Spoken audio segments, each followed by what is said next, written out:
할렐루야. 성령께서 이 종려주일 아침에도 하나님의 말씀을 통해서 큰 능력으로 임할 줄 믿습니다. 빌라도가, 예수님을 재판했던 빌라도가 유대인들에게 묻습니다. 야, 저 많은 유대인들이 호산나 호산나 하면서 외치고 있는데 그 호산나라고 하는 말의 뜻이 무엇이냐? 이렇게 묻습니다. 유대인들이 그에게 말하기를, 지극히 높으신 분이여 우리에게 구원을 주소서. 주의 이름으로 오시는 이에게 축복이 있으소서. 이렇게 설명을 했습니다. 주의 이름으로 오시는 이여, 가장 높은 곳에서 호산나 하리로다. 호산나, 호산나. 지금 우리를 구원해 달라는 그런 외침이요, 부르짖음입니다. 이 절박한 환영의 외침 속에서 우리 주님께서 예루살렘 성에 마지막으로 입성하십니다. 예수님은 바로 이 호산나를 부르면서 옷을 벗어서 길에 깔고, 그리고 종려나무 가지를 꺾어서 흔들면서 예수님을 환영하는 그런 수많은 무리 속에서 기쁨으로 금의 환영을 해야 되는데 예수님의 마음은 그렇지가 못했습니다. 한편으로는 괴롭기도 하고, 그리고 말할 수 없는 고민에 빠져서 예루살렘 성에 입성하십니다. 왜 우리 주님은 이런 고민을 하고 이런 아픔을 안고서 예루살렘 성에 입성하고 있습니까? 여러분, 이것이 우리에게 있어서 굉장히 중요합니다. 그 첫째는 주님의 마음을 이해할 수 없는 많은 군중들을 볼 때에 마음이 괴로웠습니다. 여러분, 주님의 마음을 이해하는 것, 예루살렘 성에 입성하시는 주님의 마음을 좀 많은 군중들이 알아줘야 되는데, 환호하는 무리들을 볼 때에 저들은 다 주님의 마음을 조금도 이해할 수 없는, 이해하지 못하는 그런 사람들 뿐이었습니다. 여러분, 오늘날 우리들도 교회에 찾아와서 진정한 진리의 기쁨이 무엇인지, 그리고 진리의 길이 무엇인지 그것을 알지 못하고 엉뚱한 기대, 엉뚱한 소망 속에서 환호하며 부르짖으며 그렇게 신앙생활하고 있는 것은 아닌지 두려울 때가 저도 있습니다.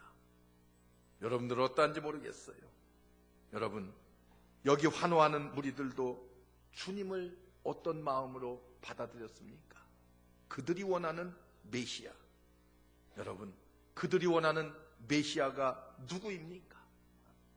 이 세상을 좀 개혁해서 새로운 세상을 만들어줄 그런 메시아, 그 메시아를 기대하고 있는데, 여러분, 우리가 신앙생활하다가 그렇게 주님께 기대했던 바가 다 이루어지지 못할 때에 우리는 어떻습니까? 우리도 똑같이 우리의 마음이 변하고 변절되고, 마치 주님을 환영하던 이 많은 무리들이 이틀이 지나지 않아서 저 예수를 십자가에 못 박아라 못 박아라 외치던 그들과 과연 다를 것이 무엇이 있겠는가? 여러분, 두려운 마음으로 이 종려주일 아침을 맞이합니다. 여러분, 이것이 인간의 모습이기 때문에 그렇습니다. 이것이 오늘을 살아가는 수많은 성도들의 삶의 모습이기 때문에 그렇습니다. 여러분, 병을 고치기 위해서 왔다가, 좀 사업을 하나님께서 좀 축복하다 잘 되기 위해서 왔다가, 우리 자식 한번 좀 믿음 안에서 잘 키워보고자 이렇게 왔다가, 그런 기대가 무너질 때에, 내 마음대로 내 뜻대로 충족되지 못할 때에 우리의 삶이 어떻습니까? 주님을 원망하고, 그리고 교회를 돌아서는 자들이 이 땅에 얼마나 많은지 모릅니다. 여러분, 바로 여기 부르짖는 군중들과 과연 다를 것이 무엇이겠습니까? 그 당시에 여러분 상황을 한번 보세요. 정치적으로 본다고 하면은 이스라엘은 로마의 식민지였습니다. 회칠한 무덤과 같은 위선으로 가득 찬 민족의 지도자들이 판을 치던 그런 사회 현상입니다. 그래서 조국의 미래를 내다본다고 하면은 그저 암담할 뿐입니다. 아무런 소망을 가질 수 없는 그런 그때에 그들은 무엇만을 바라고 있었어요? 구약에 하나님께서 이미 그들에게 예언해 주신 메시아, 그 메시아가 이제는 올 때가 되었고 꼭 와야 되는데 그 메시아가 예수님이 아닌가, 그들은 그렇게 생각을 했어요. 그런데 그들은 예루살렘에 나타나는 메시아에 대한 올바른 이해조차 없었습니다. 마음에 메시아에 대한 그런 이해가 올바로 정립되지를 못한 그런 상황이었어요. 그저 메시아가 오면은 어떤 분이 올 것인가? 초자연적인 능력을 가지고서 로마 제국을 힘으로 물리칠 수 있는 그런 메시아, 투쟁과 혁명을 주도할 그런 지도자가 올 것이라고 생각하고 있었습니다. 예수님을 그렇게 이해하고 있었어요. 그런데 예루살렘 백성들의 환호 가운데 입성하시는 예수님의 모습은 어땠습니까? 정말 그들의 생각과는 달리 뜻밖의 모습이었습니다. 환호를 지르며 종려나무 가지를 흔들며 격렬하게 환영하는 무리들 속에 예수님은 어떻게 입성하셨어요? 그와는 대조적으로 이미 구약 성경에 스가랴 선지자가 예언했던 것처럼 평화의 상징이었던 나귀를 타고 평화의 왕으로 예루살렘 성에 입성하고 있습니다.